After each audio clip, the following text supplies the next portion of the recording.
La Guardia Nacional es el tema. Esta semana, el jueves de esta semana, ha dicho el presidente López Obrador, vamos a conocer el nombre de quien encabezará este cuerpo de seguridad. Y hay mucho ruido en el ambiente, sobre todo en las redes sociales. Hay muchísimo ruido porque hay quienes señalan, apuntan que la Guardia se está militarizando, luego de los dichos del presidente López Obrador de que probablemente sea un militar en activo quien la encabece. Se ha dicho que está violando la Constitución, que está faltando a lo que aprobaron las cámaras, los congresos de los estados. Vamos a escuchar a las voces de quienes conocen, de quienes saben, de quienes se han adentrado, no solamente el ruido. Está con nosotros el doctor Juan Ibarrola, experto en Fuerzas Armadas. Gracias, Juan, por estar acá. Al contrario, Manuel, con gusto saludarte a ti y a todos. ¿Se está militarizando la Guardia Nacional?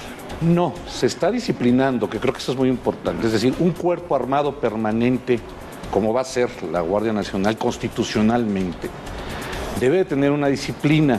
Desafortunadamente, para el arranque de esta Guardia Nacional, se necesitan aprovechar bien las fuerzas que el país tiene, en este caso el Ejército, la Marina Armada, la Fuerza Aérea, para que le puedan dar ese arranque que necesita una Guardia Nacional. Y es importante mencionarlo, sí necesita una disciplina que se le pueda dar a estos nuevos integrantes que van a ser, se pretenden 20,000 nuevos integrantes este año. Para eso se necesita por lo menos hacer una selección de 45,000, 50,000 candidatos. ¿Quién tiene la capacidad de hacer 50,000 entrevistas? El Ejército.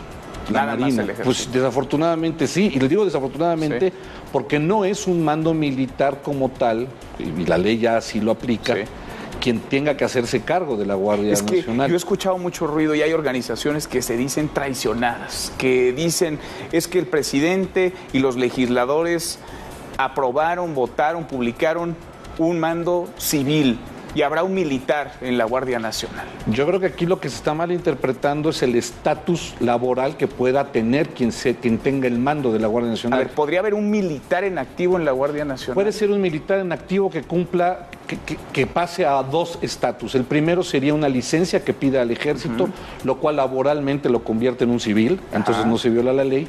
Y el segundo estatus es que se comisione, el Ejército o la Marina, comisionen a un general o a un almirante en la Guardia Nacional, que aparte es perfectamente legal. Sucede con instalaciones estratégicas, por ejemplo Pemex, CFE, que tienen militares al frente de la seguridad, pero que se comisionan porque es un tema de seguridad interior. La Guardia Nacional es una institución que va a dar respuesta a los problemas de seguridad interior y de seguridad pública del país. Pero primero seguridad interior, lo cual también es una obligación del Ejército y la Marina, las Fuerzas Armadas, de atender. Eso está en la Constitución. Las leyes orgánicas de las Fuerzas Armadas así lo plantean. Entonces yo no veo una violación, yo no veo una mentira. No se está brincando alguien la ley. No. A ver, si nombraran a un militar en activo y el militar en activo pide licencia al Ejército o a la Marina, si fuera un integrante de la Marina Armada de México, su estatus se convierte civil. Civil. Sí, porque deja de cobrar en el Ejército, en la Marina. El mismo caso sucedería. ¿Sería un mando civil entonces? Por supuesto, laboralmente, legalmente. Ahora, la reflexión debería entrar en que si vamos a querer otra policía federal preventiva, tú lo recordarás, cada sexenio se reinventa la Policía Federal. Este es un proyecto que va más allá, es crear una verdadera institución de Estado con una disciplina que pueda formar mujeres y hombres convencidos de lo que están haciendo, que tengan una disciplina, vamos a llamarla militar, porque pues si alguien me dijera que hay otra disciplina que funciona mejor que la militar, pues adelante, que lo hagan, pero en este país no hay una disciplina que funcione mejor que la disciplina militar, sobre todo para este caso. Lo mismo sucedería si la propia Guardia Nacional, la Secretaría de Seguridad Pública y Protección Ciudadana, le pide al Ejército que le comisione un general, que también su estatus se convierte civil. Aquí lo importante es entender, esta Guardia arranca con Policía Militar, Policía Naval y un grueso de la Policía Federal. Entonces aquí lo importante es de que sí debe de haber un mando que tenga un antecedente, una carrera militar, para que pueda generar, en primer lugar, la disciplina en esta Policía Militar y Policía Naval, que hoy por hoy, y Policía Federal, que hoy por hoy son quienes integran a la Guardia Nacional. Es decir, no hay contratación todavía. No hay, porque tampoco podría haber un militar como tal digamos, teniendo mando sobre civiles, porque se van a contratar, ya lo dices, lo señaló también Alfonso Durazo, el secretario de Seguridad, 20,000 civiles en el primer año. 20,000 civiles en el primer año, pero hay que generar un pie veterano, se le llama, una primera generación de guardias nacionales que deben de entrar con una disciplina que es la que precisamente le va a transferir este nuevo responsable de la Guardia Nacional, que va a ser un militar o un marino, de eso no hay la menor duda. Sí. Sin embargo, aquí lo importante es de que no haya una violación a la ley. Y no la hay, tú no la ves. No, el estatus laboral que va a tener ese responsable de la Guardia Nacional es estrictamente civil. Ahora, ¿esto es nuevo? ¿Es nuevo o ya en algunos estados, en algunas ciudades, han existido militares con licencia o retirados? Por supuesto que estén sí. a cargo de la seguridad? Actualmente hay muchos militares en situación de retiro, en la honrosa situación de retiro, que están encargados de seguridad pública municipal o estatal. Hay una gran cantidad de militares en activo que piden una licencia para irse a trabajar a un estado, un municipio. Y eso sin haber tocado la Constitución. Sí, por supuesto. Eso ya se aplicaba desde antes. Y se permite, porque insisto, su estatus cambia.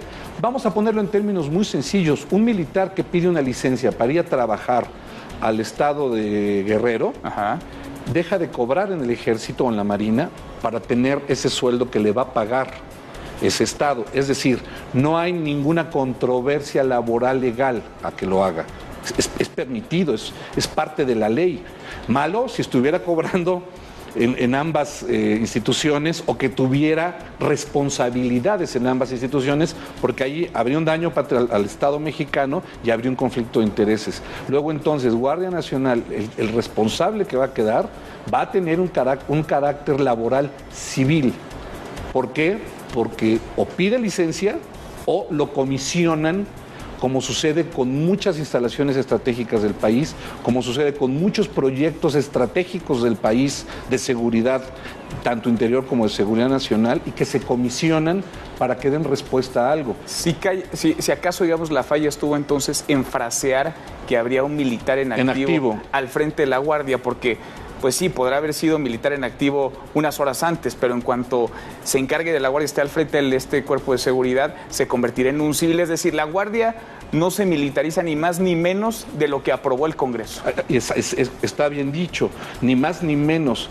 Y desafortunadamente, y lo digo yo porque yo estoy convencido de que un mando militar, estrictamente militar, una tutela militar de la Guardia Nacional es lo que le hubiera dado una mayor capacidad de respuesta. Esto, insisto, por la parte de la disciplina, por la parte de la doctrina, del adiestramiento. Era la propuesta del presidente. Era la propuesta del presidente y era lo que quería el presidente, pero desafortunadamente se lleva a un terreno político esta Guardia Nacional y deja de verse como una institución de Estado. Se ve como un proyecto político que no lo es. El país necesita una respuesta urgente de seguridad interior para poder combatir los problemas de seguridad pública que tiene el país tan graves, que desafortunadamente ni estados ni municipios pueden atender. El acompañamiento de la ONU, del Alto Comisionado para los Derechos Humanos, ¿cómo lo ves? Porque hoy está Michelle Bachelet, se reúne con el presidente López Obrador, firman un acuerdo, un convenio, para que se acompañe no solamente durante su creación, sino la puesta en marcha de esta Guardia. Yo creo que es prudente a nivel de relaciones exteriores y es prudente a nivel de una política internacional.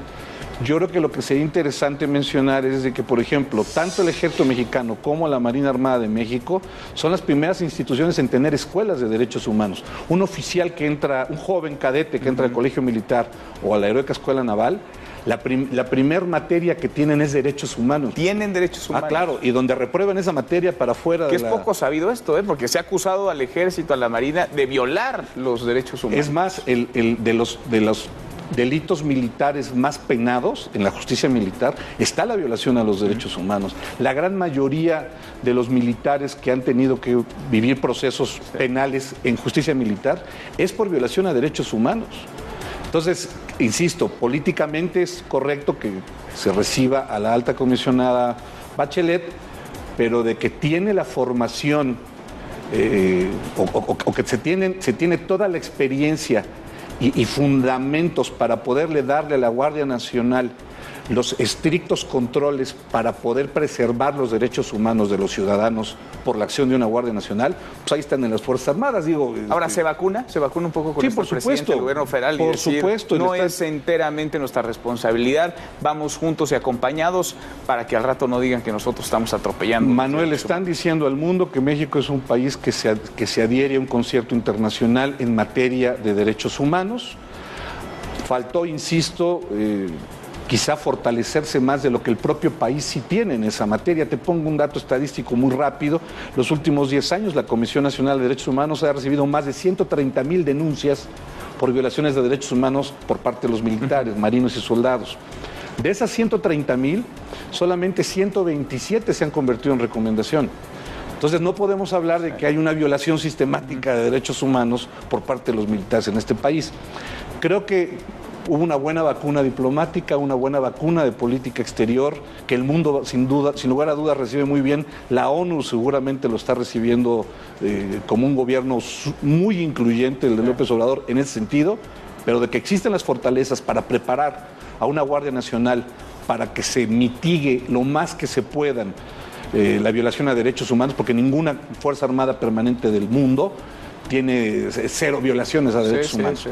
Pero para que se mitigue lo más posible, o por lo menos a los controles que tienen hoy las Fuerzas Armadas, sí se puede llegar. Pues veremos el jueves el anuncio, el nombre, tan esperado nombre de quién va a encabezar la Guardia Nacional. Creo que no nos queda duda, ¿no? Va a ser o un general o un almirante, eso, y alguien que esté en activo actualmente, que creo que eso le va a dar toda la frescura, toda la fortaleza de un conocimiento actual que pueda tener un militar, y esto lo digo con toda responsabilidad. Lo veremos, me imagino que acordado, ¿no? Entre el general secretario, el titular de la Secretaría de Marina. Por supuesto, y más por si tienen que ponerlo en un estatus de comisión como responsable de la Guardia Nacional, por supuesto que tiene que estar acordado, y sugerir a los mejores hombres, a los mejores generales, a los mejores almirantes que puedan con esa responsabilidad. Pues lo veremos y lo platicamos. Juan, gracias, muchas gracias por estar acá. Al contrario, gracias a ti, a todo auditorio. Gracias, muchas gracias. Es el doctor Juan Ibarrola, experto en temas de Fuerzas Armadas. Vamos a darle un giro